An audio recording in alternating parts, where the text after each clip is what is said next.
So, I first met Maria Semple. By the way, the arts have kept both of us out of prison. Which, for now. I first met Maria Semple at a party at my house a long time ago for Arrested Development. And I don't know, we were like just drawn to each other. We were going through something similar, and I think we spent the whole time in a corner like this. And somehow we both made it out of our respective situations, and here we are. Yeah. Like 10 years later. And to my great credit, hello. Oh boy. Okay. And to my great credit to this day, I can still have a friend as hot as Gigi Levangie. Yeah. I get a lot of points for that, people, because who else is going to be up on stage with her? And yeah. I said to her, you need a bigger group of friends. And we'll deal with this. I also want to, in terms of hot friends, I want to know Seattle versus LA, everything. First of all, I'm so honored to be sitting across from you tonight, and I am a huge fan of you personally and of all of your books. As we know, Maria Semple is creative royalty. I mean, not only did her father, Lorenzo Semple Jr., he's famous for having written the Batman series, which was my favorite all-time after-school delight, along with 3 Days of the Condor and many other films. So you talk about range, there it is. But her mother, Joyce Miller, ran the Wheeler Opera House in Aspen. And I think that's pretty incredible as well. So, Maria, you lived in Los Angeles for many years, and you gathered a lot of intel for your first novel. This one is mine, which I loved, and moved to Seattle several years ago. Her second novel, Where'd You Go, Bernadette, has been called by the New York Times an instant classic that earns its author a loyal audience in perpetuity. You guys know what perpetuity means, right? That's for fucking ever. Okay. I mean, who does that? Okay, and her third, which I read it every night, I rationed it.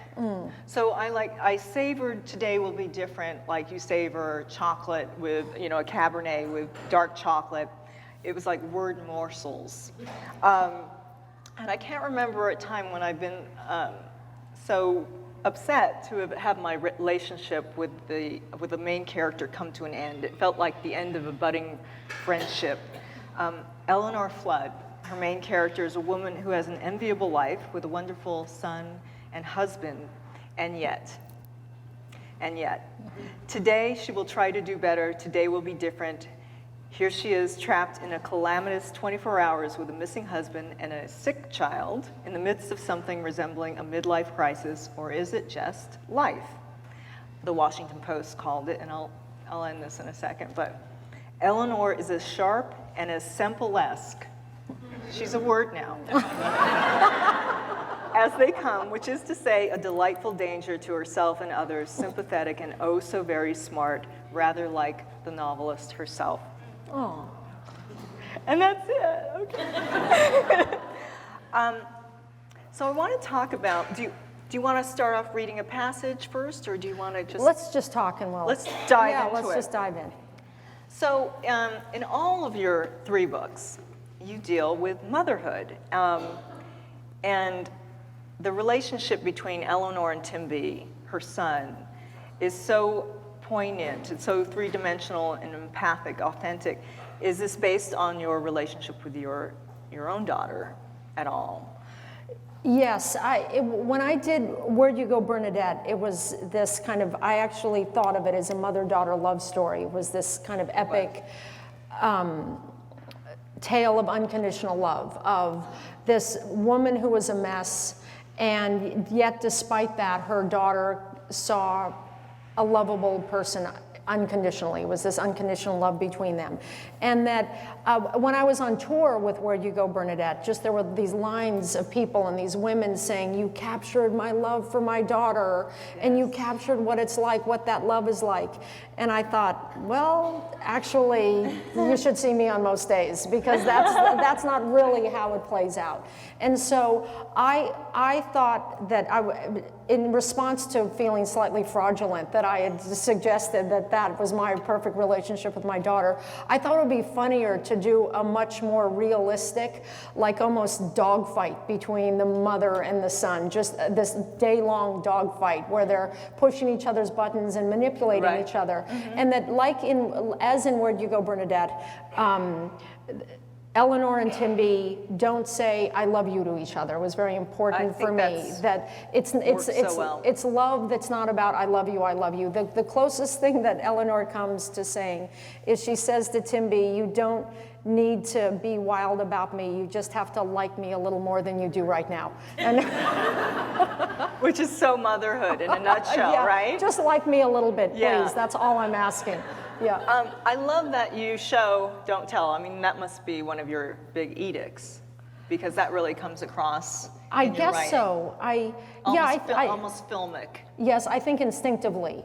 I actually read Writer's Digest magazine, which is, I used to get that. Yeah, it kind of makes you feel better about yourself, because half the articles are about how to approach agents at writers' conferences. Maybe that's why I stopped getting it. Exactly, yeah. Okay. And but in Writer's Digest, and I did pick up things. I just kind of lying around, and I will admit to learning things from Writer's Digest magazine. But it once said, don't write something and then explain it. And I swear I could read novels. There's a bestseller out now. I'm not going to say it out loud. This is being recorded. Do. I swear with a red pen. It's like, wait, you just said it. Why are you explaining it? And weirdly, I learned that from The Lamest Place in the World, which is this loser magazine. I'm sorry. As long as you, the editor's here. Okay. They just walked out. I know it feels like they have like little red arrows pointing at the thing that they just said. Yeah, exactly. And that it's Did you not get it the first time? That's right. It is. And it's also just have faith in what you've written, that it's gonna it's out there, and don't explain it. And in fact, that's why I think I get credit for being a smart writer, which I actually don't think. I don't know. Yeah, you are. Okay. It's in the New York Times. Okay. Yeah. But I think it's really because I'll just say something and I won't explain it. I'll just blow past it, and I'll assume you know it. And if you don't know it, you don't need to know it. You'll get what I'm getting at by it, and I don't break it down and explain what my references are. I love it. Great. Now, let me ask you something though about the intersection of artistry and motherhood. Not to beat. No, but that's okay. So that I think I will always write about being a mother and an artist. I think in many ways I've written the same book over and over, and I think I will continue to write the same book, because I feel that being an artist is such an act of self-will. It's so selfish. And in fact, and today will be different. There's a scene in the sculpture park where she's explaining to Timmy about art, that you're going to do it over and over and over, and no one's going to care, and they're going to hate you for it, they're going to misunderstand you for it, and they're going to reject you for it. And then she says, my God, I'm making it sound so glamorous. What they're going to do is they're going to be indifference, is what it is. Indifference is the worst. Yeah, and indifference is the worst. And you do it over and over and over and over. And so that act of self-will that I think is required of an artist is the absolute opposite of being a mother. It's just this frenzied selfishness of, I've got to get this done, nobody believes in me, fuck all of you. It's the opposite of just putting yourself aside and loving unconditionally and putting someone else's needs first. And I never have known how to reconcile the two. Right, like when I was breastfeeding my firstborn, thinking, okay, how do I use this in a scene? Right.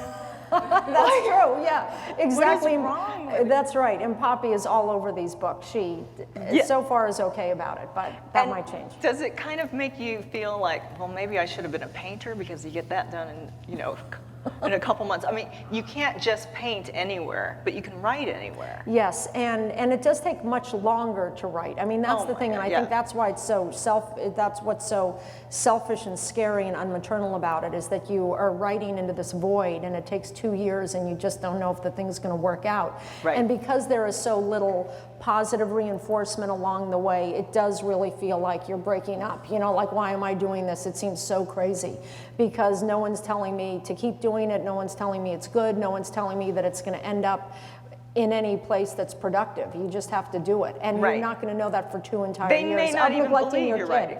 You know, you're neglecting your kid for that and hoping that something comes from it. Right, and then your kid is 30 years old. Right. Yeah, But at least they've had a book dedicated. and they're going to Phil Stutz. Yeah, exactly. Several books. Yeah, And they don't care. I've dedicated this book to you. The Flood Sisters broke my heart. Aw. The Flood Sisters, they're all over your book. Ivy and Eleanor, and there's the childhood passage about Eleanor raising her sister alone for a short period of time when her sister is ill, is really so poignant.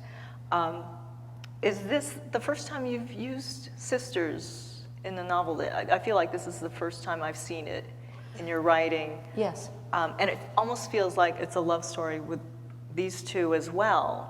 So it feels like two different novels, but they merge so well. Yes, well, I think that as I'm writing more novels, I think I'm feeling more comfortable taking on more types of relationships, you know, and this one is mine. And in Where'd You Go, Bernadette, neither of the characters had parents, because I just felt like I can't do all that. I'm just trying to write a book. Like, don't make me even deal with the parents. That's really you know? smart. Yeah, you have to just that's make so these smart. decisions, you know, Yes. and they didn't have parents. Kill and I them. just, yeah. Yeah. Exactly.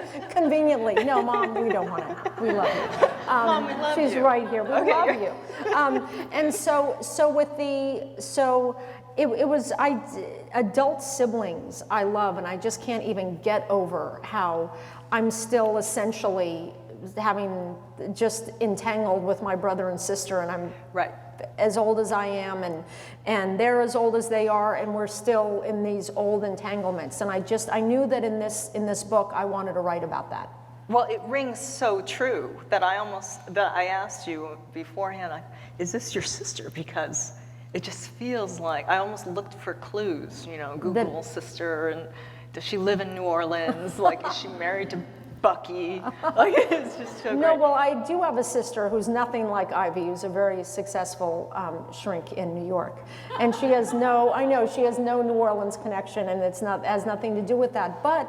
But I think that it is a sister love story. I think Right. that the siblings do come in and out of your lives, and they morph according to their marriages and their relationships, and there has been some of that in our family, and I think in everybody's family, that there's something that you change your identity when you become married. And in fact, I'll tell you that one of the reasons why I wrote that sister story was that I started writing the book around the time that my father died, and I was in these adult sibling entanglement, as we all are, and I was there just droning on and on to George, my boyfriend, my partner, about just this, and then she said this, and I said this, and she said this, and going on, and he just said, there's no new information, and there hasn't been,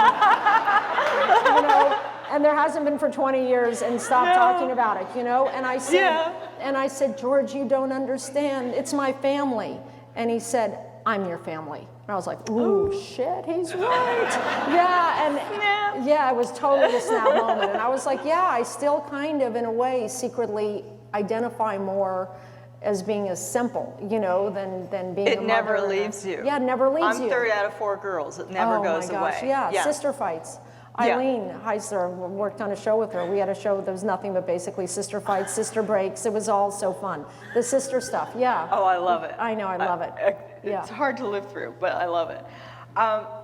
Can you explain to me the phenomenon called the helpless traveler versus the competent traveler? I've never heard it quite put so Oh, okay. So I think intelligently. you said Yes. you have it.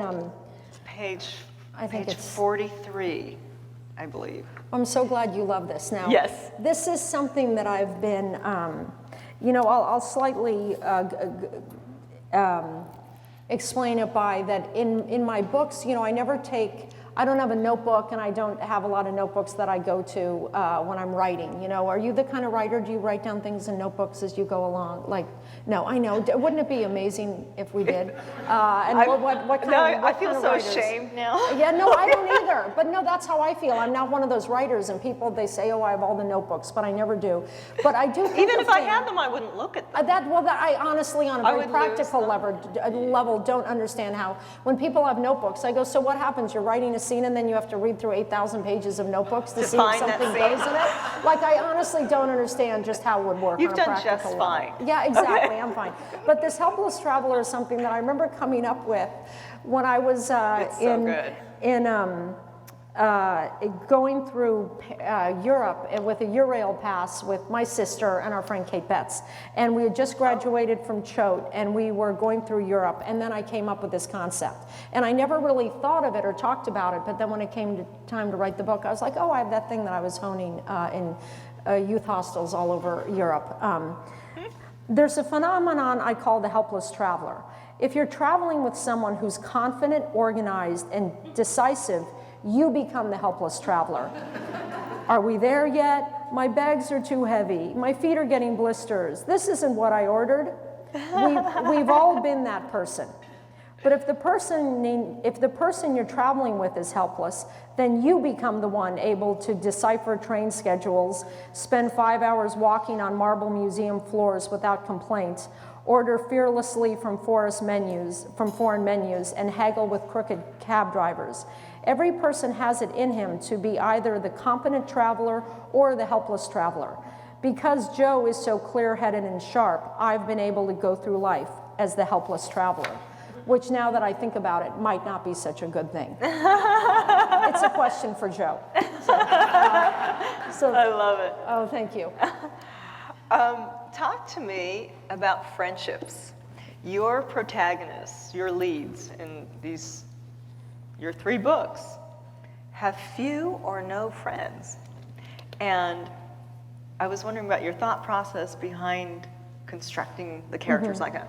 It streamlines things. Well, right? yeah, I mean, it's interesting because I have a lot of friends, and I feel like I'm defined by my friendships, and I'm very, like I'm fine, right? It's not like I'm some crazy bitch with no friends, okay?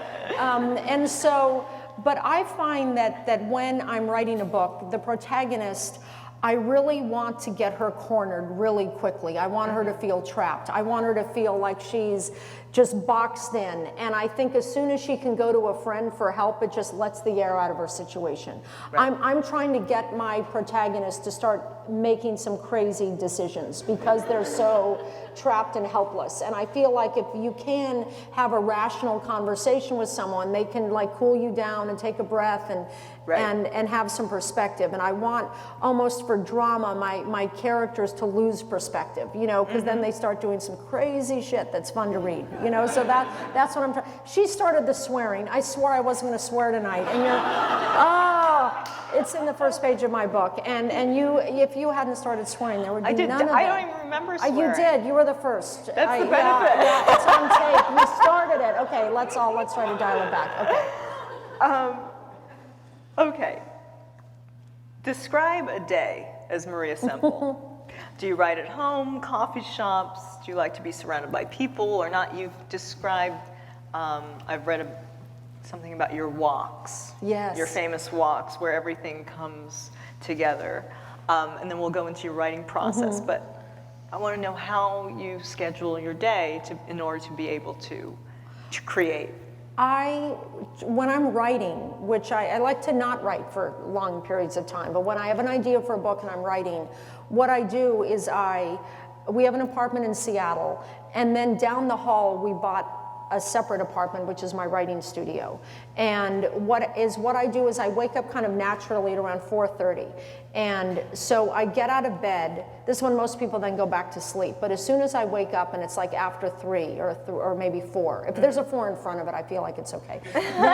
Then what I do is I walk down the hall, which is good because I can still be in my pajamas because no one's there yet. And I walk down the hall to the writing studio where I have a yellow pad and a bunch of sharpened pencils waiting for me. Beautiful. And I sit in a chair and I write out longhand. And I don't go, I haven't like hooked myself up to the IV of the Daily Mail and, you know, celebrity gossip yet. You know, I try Oh my God, to do you do?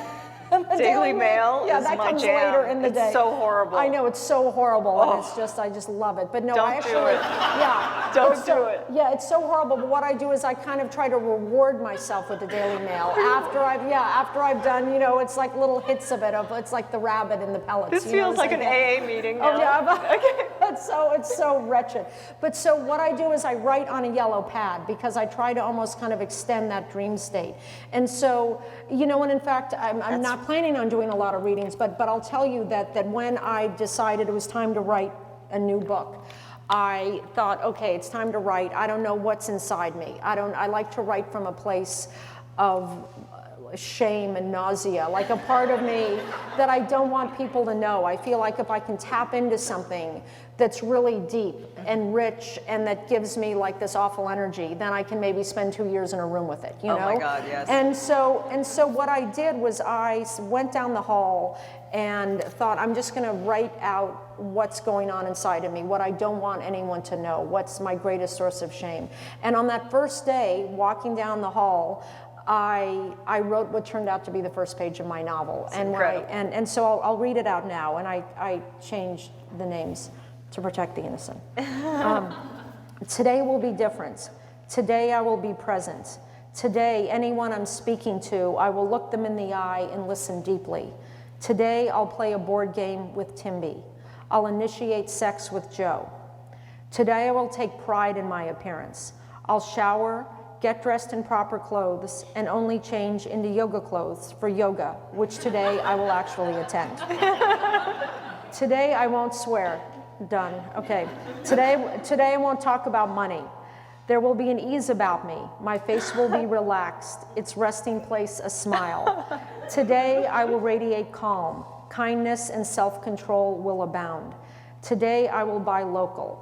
Today I will be, I know, I always like to stick it to Amazon, just on the first page of your novel. Why not? Today I will be my best self, the person I'm capable of being. Today will be different. And so that was kind of like in a dream state. And then I thought, okay, I know what my book is. But normally what I do is I try to do that until about 7 when my daughter wakes up. And then I go in and I make breakfast and I'm, you know, the mom and I do everything and I walk the dog and I try not to interact with the other mothers at school, which is easier now at middle school. You don't have to walk I know. in. Isn't that the best? That's why I can't have another baby.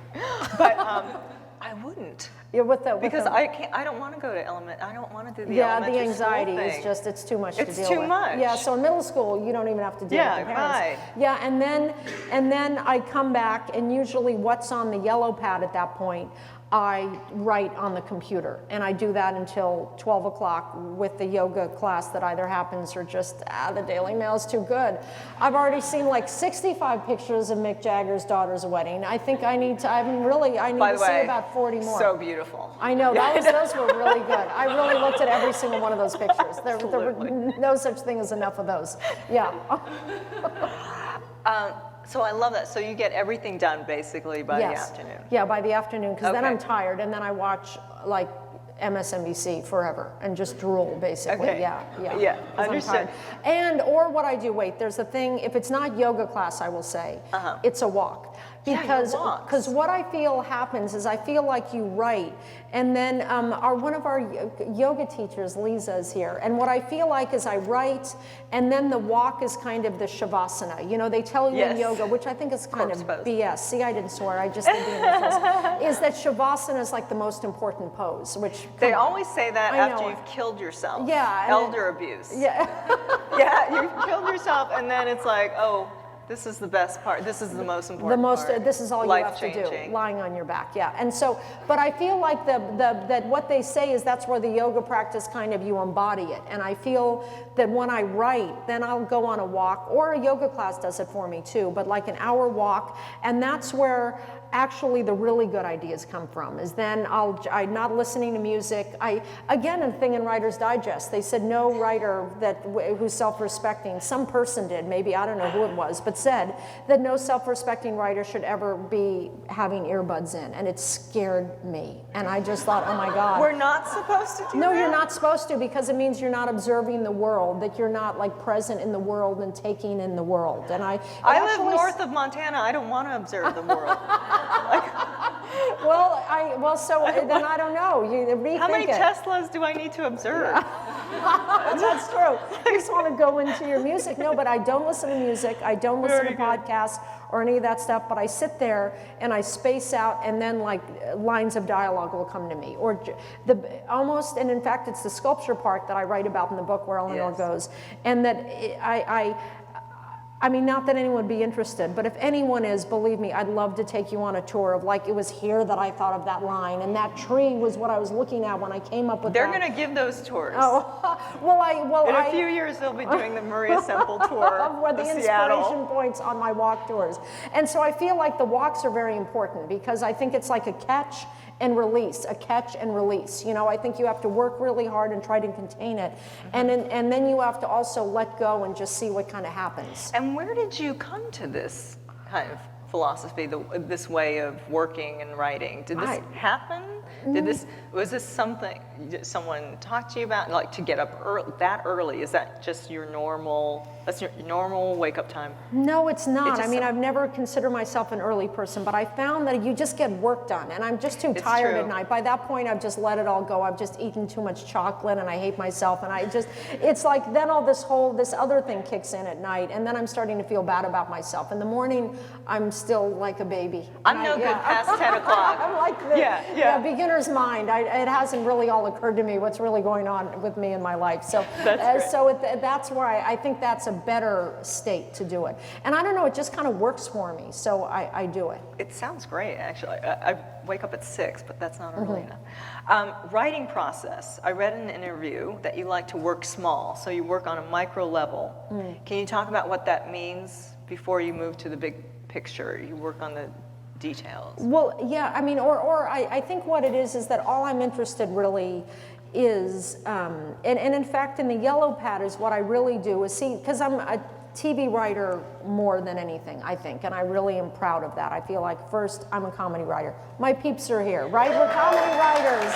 I know we're comedy writers. I feel like that's what I am, is I'm a comedy writer, and I'm the person who gave me the pen. Well, David Rosenthal kind of made me stand at the board like a dunce with the pen. The first time I turned in an unusable script and said like, okay, you're no good, but maybe you can just hold the pen at the whiteboard. And I did, but and everyone else on the shows, as I worked my way up, I would never get rid of the pen, because I loved being up at the pen with the whiteboard, because it made me really into story, you know, just really into story. So what happens is when I'm not writing that first page, let's say I have a scene that I need to write, and let's say I know that on a story level I need to write let's just say the Costco scene. I know what Eleanor, she's heading in there. It's a great scene. It's a fun scene, right?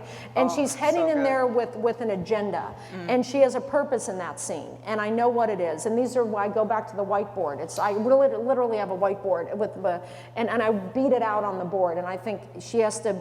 These are the plot points she has to hit, so I know that, and I know she has to go in expecting something, but then something else happens. This is all just that awful Robert McKee stuff, you know, that anyone can learn. And so it's just so I really get my scenes down.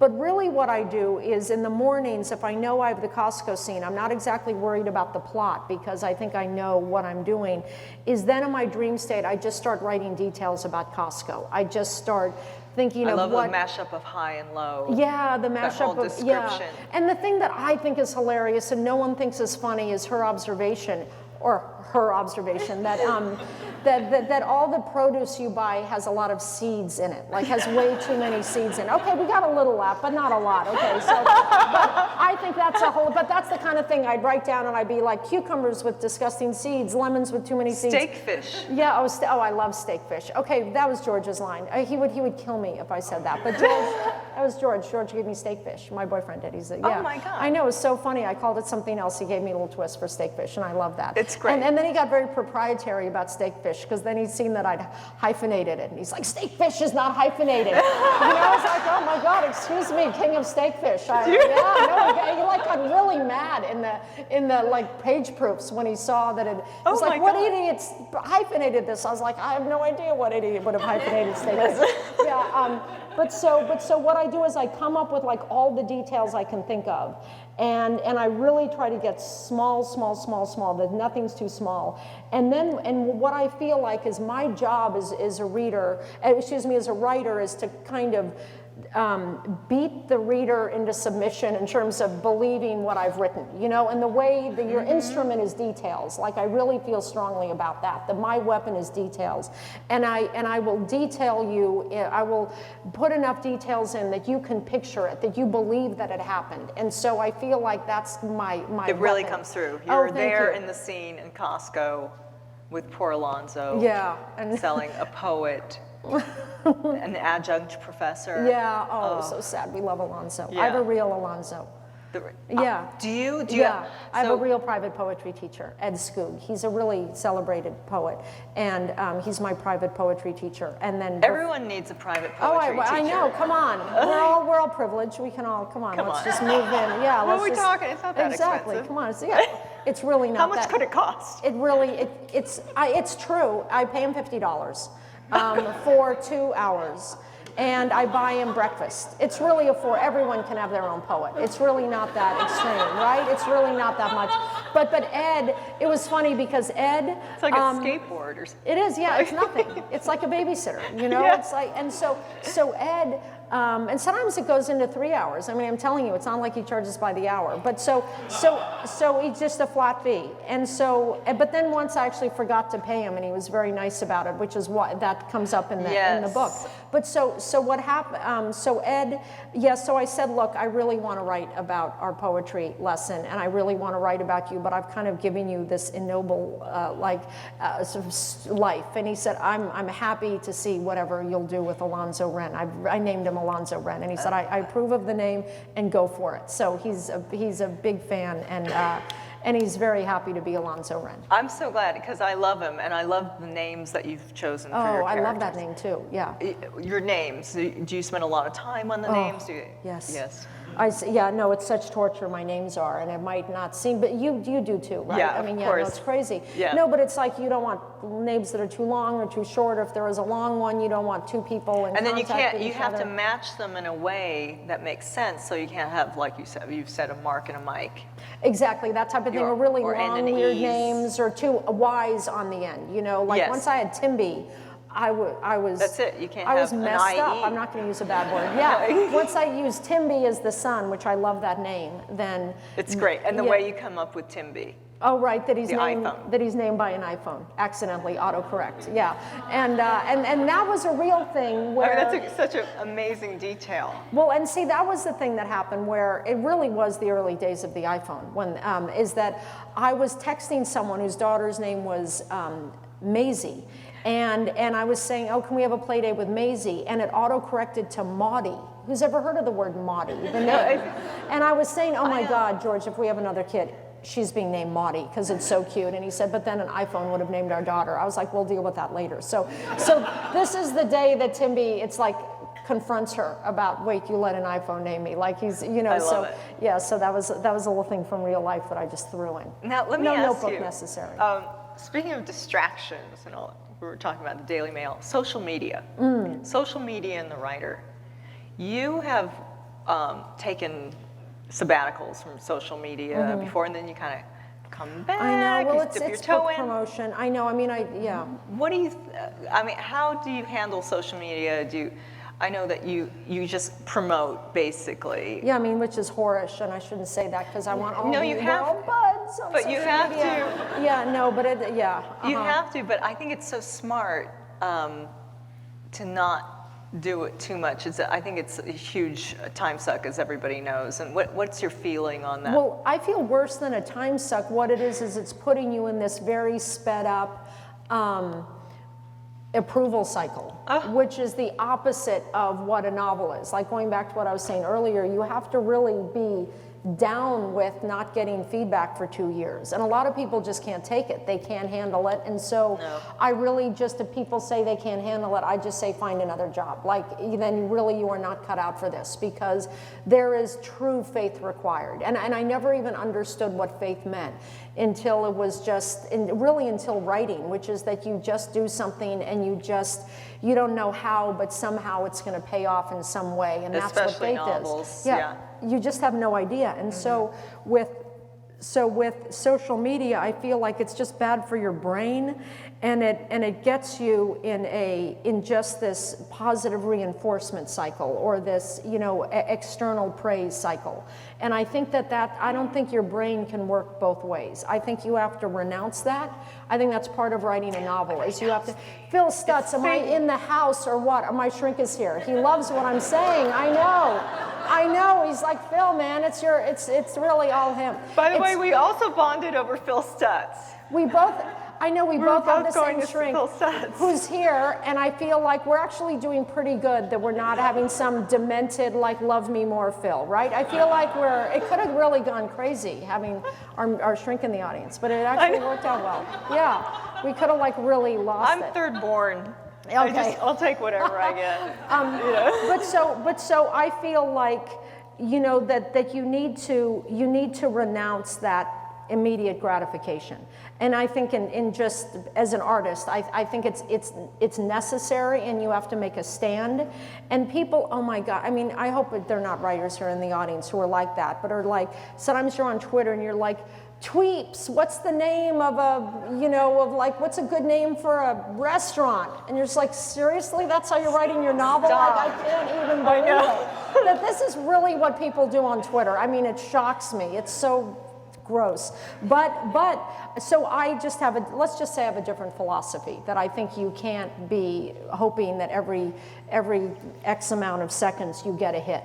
Because I think then you're just not going to be a good And then how writer. many likes did you get? Yeah, and you can't be judged on that small of a cycle. Yeah. You have to really have some serious strength and fortitude. Absolutely. And I stopped Facebook.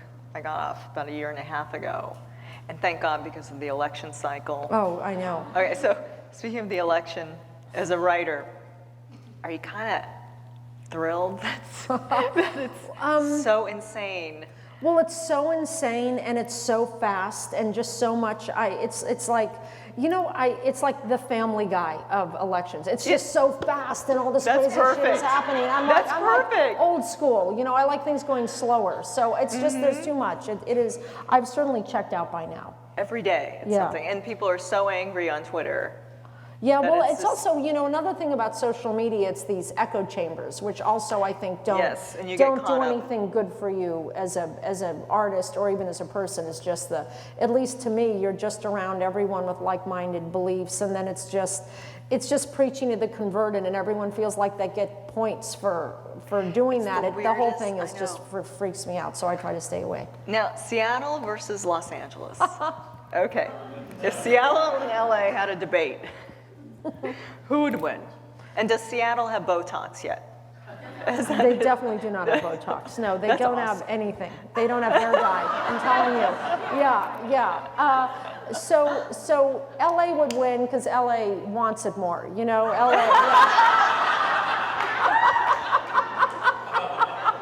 True that. Yeah. And Seattle is their. I think that was my problem. I went there and I was used to my comedy people, and I just thought, you try to immediately make someone cry, your good friend, when you see them. I just, you turn feral in the writer's room, and you just think you go dark, you go low, and that's like what friendship is, And so I would these people don't have a great sense of humor, which I'll still say, I'll own that. I don't even care. If this is being broadcast to Seattle, yeah, that's what I just said. You guys don't have a sense of humor. Why don't they? What is it, the weather? Is it what? Is it the I don't know, they climate? just Are don't they have just that too delicious happy? mean streak that I require in a friend, you know? It's What's like, wrong with them? Yeah, I don't know what it is. It's just this sincerity. That's disgusting. And, yeah, I know. Like, it's seriously, I've got a few, some core nasty, nice, mean people who are friends of mine, but. Oh, thank God. Yeah, I know, thank God. There are a few of them up there. How would you survive? Yeah, it's hard. I mean, I write novels. You sit there in a room and wake up at 4 and, yeah. Okay, so a lot of people don't, oh, maybe you guys do know this. Maria lived in Wilt Chamberlain's old house. Yes, many people have been there, yeah. Was the main bedroom? Yes, where I had a home birth in Wilt Chamberlain's bedroom. Yeah, so my daughter will always have that too. Are you? That's beautiful. Was there a mirror? Yes, there's a mirrored if I ceiling. remember. Yes. Wait, you remember? I remember. From not Well, from with me, Wilt. from Wilt? No, Yeah. come on. I was 12. Oh. Were you in the house? But he's dead As Wilt's now. house? No. Oh. No, I was there for a party that you threw. of mine, okay, And no one got it. here I was was- invited. Do you? Huh? No Okay. kidding. Everyone was at that party. Yeah. So yeah, we lived in Wilt's house, and I loved the house, and it was just a crazy chapter of our lives. And we redid it, and it was beautiful, and it just seems like a dream that we lived there. That I was so. I mean, thank God I craziest. discovered books, because I would just be fixing up houses. In fact, okay, I just started this. It's going nowhere, but let me just get it over with Get it. quickly. Okay, just let me get it out. But in Vashon, we have a house on an island there, and I had our architects from LA come in because I have to compulsively fix up houses. And we did this crazy thing where we kind of pushed a huge mountain back and put gabion cages up instead so I could get more light into the house. And all the people on the block. As one does. Yeah, as one does. Well, as one does who's not working on a novel, I will say. You know, like as much as George. Because you always need a project. Exactly. Right? As much as he bitches about me kind of going into my room, it's like at least I'm not building the Taj Mahal, you know, which is what it got known as on the neighborhood. And I was like, oh, that was when I wasn't writing a book. So I do need to kind of put my energy into something, and books are. Yeah, thank God you yeah. can focus on books. Yes. Because who knows what you would be doing. That's right. Just yeah. So is place really key for you before you begin writing? Like, do you, like a sense of place, the home, Yes. the city, that, you know, Well, is that I part feel of the, like I write, I just kind of grab what's around me at the time. I'm very opportunistic, I would say, is that when I write my first drafts in about 3 months, and it happens very quickly. That is so fast. It is by fast. the way. And anything that happens to me in those 3 months, I'll just throw into the book, you know? And it just is easier for me to write about what's immediately around me. And again, those are details. And a lot of times, particularly with Where'd You Go, Bernadette was so specific to Seattle that I really, for many drafts, just thought, oh, I'll just change it later. But, you know, because it's so weirdly specific, I just thought, why would anyone be interested? How could anyone relate? And at every draft as it went along, I thought, no, I'm keeping it in one more, and then I just had this very strong sense of Seattle. And so, and now I did it again in the new book, and I love that it's a very, very specific. And do you do any research, or do you write the book first, research later, research first, write the book? No, if I research, I go along, as I need people to help me, I will. You know, there's a thing that Writer's Digest will tell you, say, write what you know, and I actually think that they're wrong on that. I don't think you have to write what you know. I think you have to write where you have someone on the inside, and someone who's smart who will talk to you about it.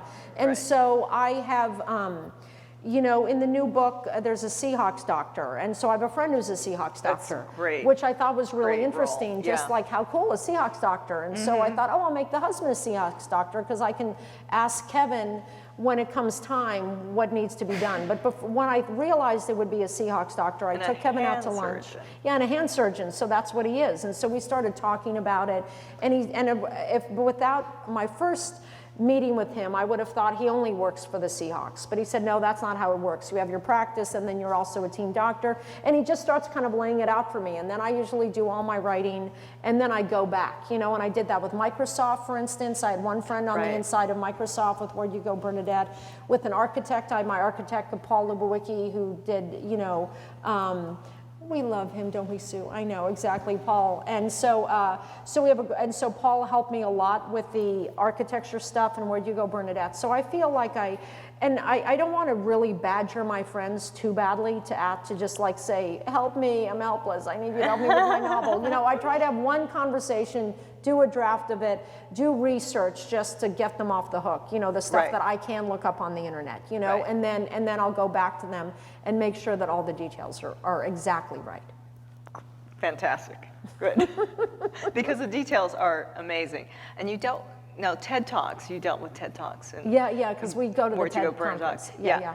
Have you ever met anyone who hasn't done a TED Talk? Oh my God, I don't know. No, it's true. It's like, I know, it's true. Yeah, no, they should say, it should be like dare I'm not sure if I have not to do a TED Talk. I probably haven't. Yeah, I know, exactly. No, people are, you know, when people like, they meet me, they're like, you should do a TED Talk. I'm like, okay, that actually was an insult to me, but let's, I'll take it as the compliment you intended it to be.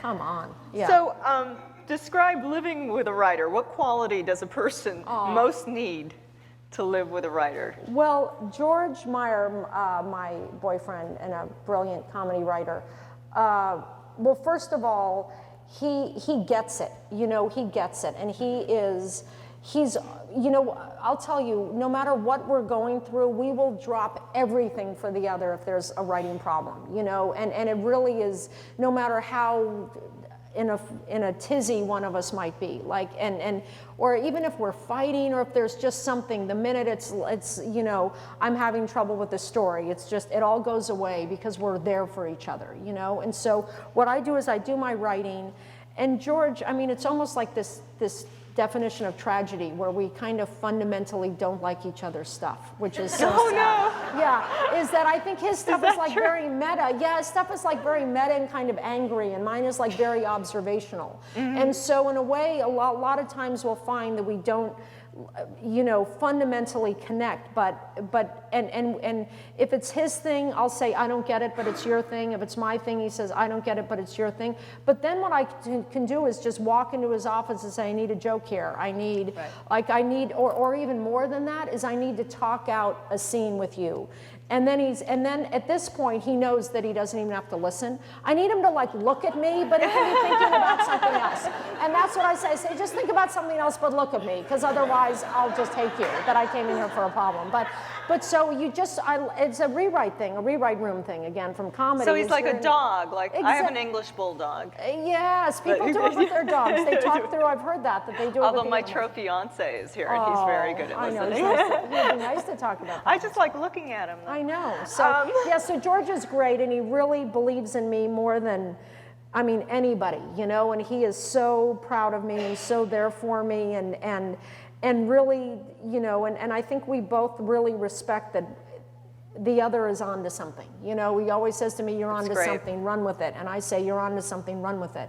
And so we're very separate in our kind of taste levels, but we know enough about story and about basic stuff where we do help each other. That support is so important. Yeah, it's fabulous. I have a final question. Okay. Greatest piece of advice for writers that you can give new writers, people who want to try it, who've tried it and stop, and then the best writing advice you've ever received?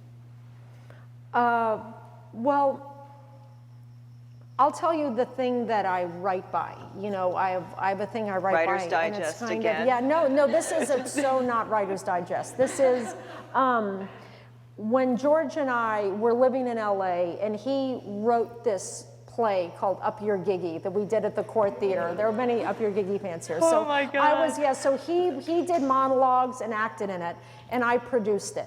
And he had never acted before in his life. And I used to go to these meditation retreats. Does anyone know Catriona Reed? Does anyone know her? She's a meditation teacher. And she would have this really freaky guy come down during these silent retreats.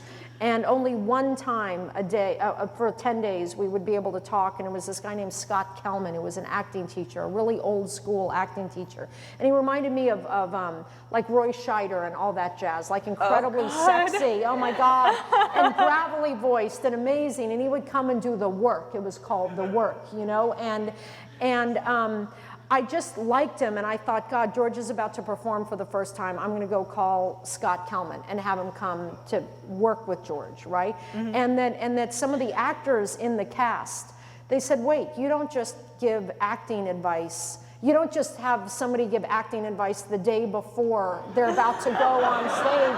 Like, that's the craziest, most destructive thing that you could do to somebody who's not an actor. That's so scary. Yeah, and I said, no, you know what? I actually trust this guy because he's just so weird. And so the day before we opened, we cleared out all the actors, and George was standing at his podium, and it was me and Scott Kelman. And he said, okay, do your first monologue. And George did his first monologue, and it was kind of stilted, which worked. It was part of the charm that he wasn't really an actor, and he was kind of stilted, and he did the monologue. And then he finished it, and Scott Kelman said, who are you saying that to? And George said, well, I've kind of picked a point up above, you know, in back, because I'm worried about looking at people, and I think I'm not an actor, and I'll be distracted, so I'm just going to look up there. And then Scott Kelman said, I want you to do it again. And this time, I want you to look in everyone's eyes. I want you to say it like you mean it, and I want you to dig it, baby. And I have dig it, baby on my computer. That's what I write by, is dig it, baby. And I feel like if I'm not digging it, I will literally walk away from the computer. It's like I got it. As soon as I'm not digging it, it's like, okay, the work's done. It's done. Yeah, there's MSNBC to watch in the next room. You know, like I'm not going to even sit down if I'm not digging it. And that's what I live by, and that's great. It's advice, and it's what I give to people. Dig it, baby. We've all been given a gift. I love it. Thank you. Do we have? Yes. Does everyone want to go? I don't know. Thank you. So we have some time for questions. Just a quick reminder, questions at Live Talks LA generally start with a W or an H, sometimes a D. There's no such thing as a two-part question, and only Gigi gets to ask follow-up questions. Oh, who gets to go first? You should moderate. Aw. Hi. I was wondering, just process-wise, do you start on the whiteboard, or do you start on the yellow pad, or does it change depending on? I start on the yellow pad, and then I go to Microsoft Word, and then I write in a document, and I'm always having an outline open at the same time. I'm always like working on my manuscript, and I'm always working on an outline.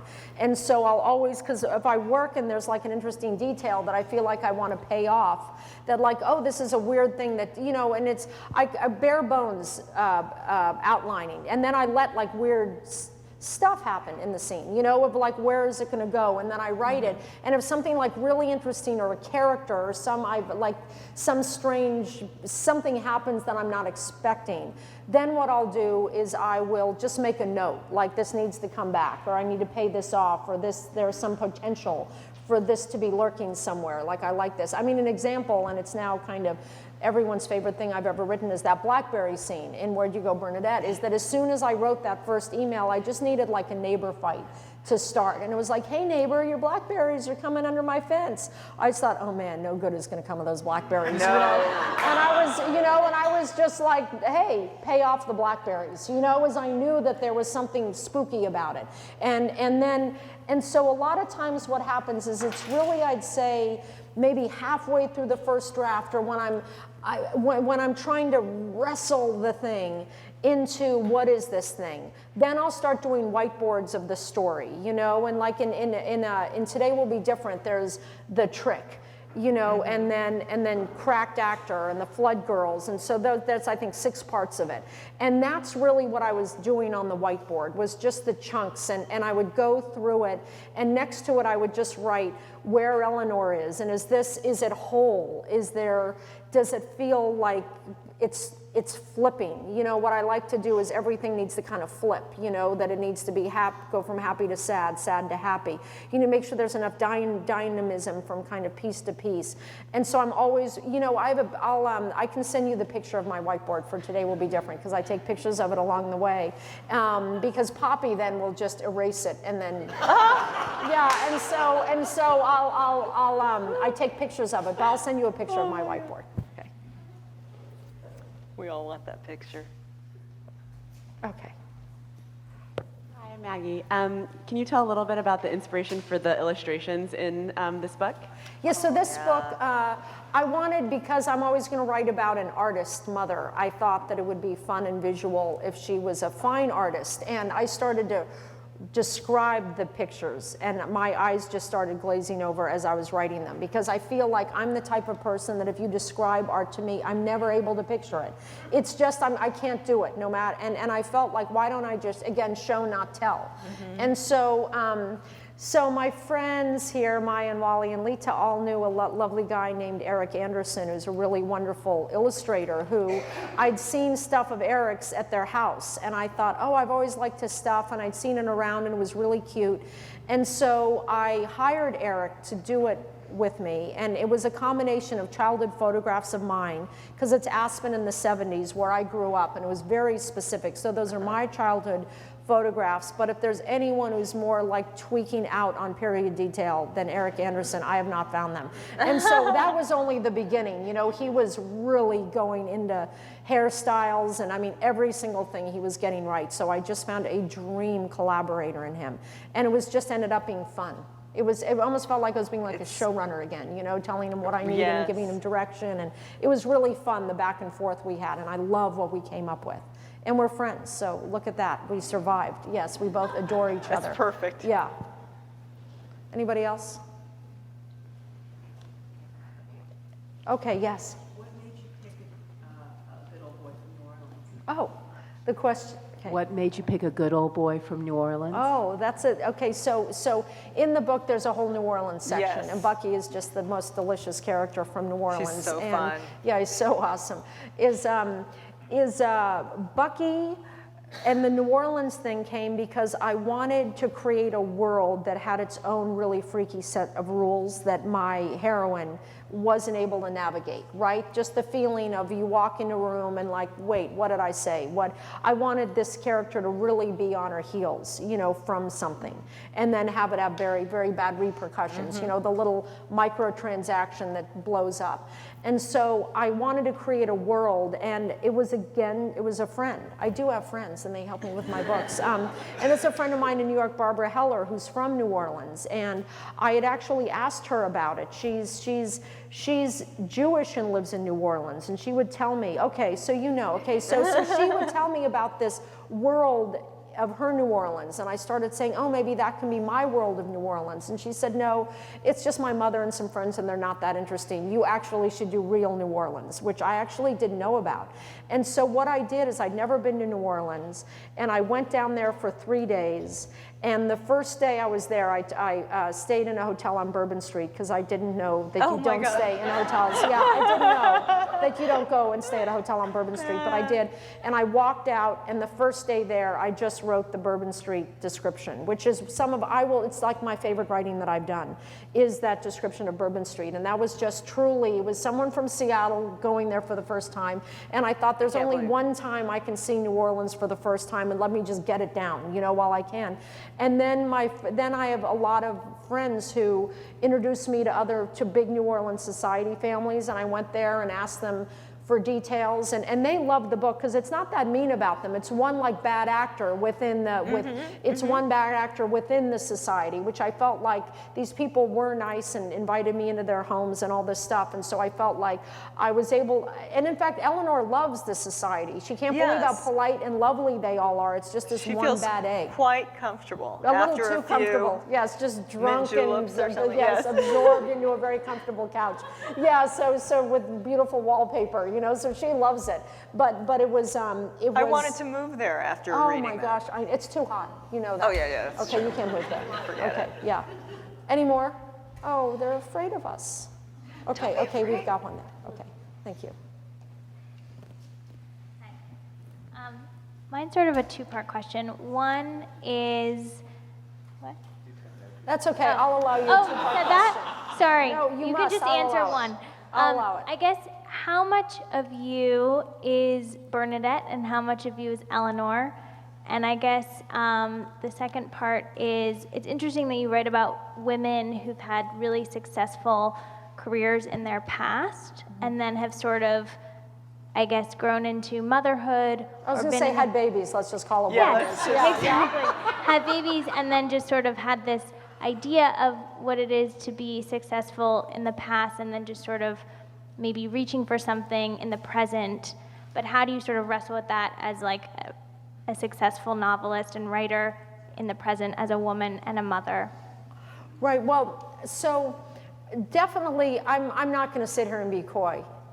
Because Eleanor and Bernadette are me, right? I'm not, I mean, I think I should be more of like a fancy, mysterious novelist and go, oh no, they're not me, but let's just admit it, is that they are, and I'm happy about it. And it's where it comes from my voice, and I think my voice is almost, I think my voice has gotten much stronger even from Bernadette to this book, I just like didn't even, I'm just stopping pretending at this point, I'm just like, yeah, it's just like going for it, so both Well, of when them you are, start with inner monologue. yeah, inner it's just monologues like- that are like so specific. So I'm very comfortable with that at this point. I feel like, okay, that's what I do for better or for worse, and I should just go for it, And so those are both mine. And then in terms of, I feel like I will always, the story of my life will always be I was one person and I had a baby and it was like the road was bombed out by a crater. You know what I mean? And then how do you and suddenly that happens to the path of your life. And I think I certainly wasn't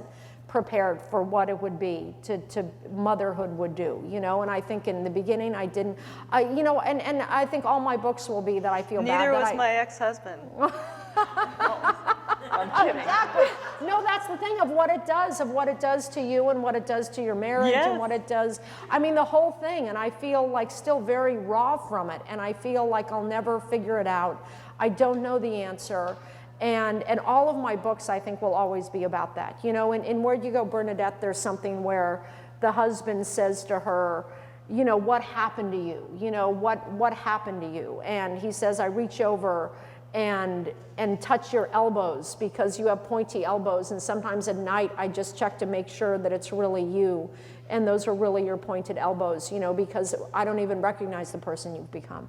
And I feel like that I sometimes feel that about being a mother, and I feel intensely guilty about it, and I will always write about that. But I also do think I'm a good mother, I know that I am. And so it's like, how do you make sense of any of that stuff? So I think I will always be writing about that in one way or another. Thank you. Any more? That looks like a wrap. We're done. It's a wrap. Thank you.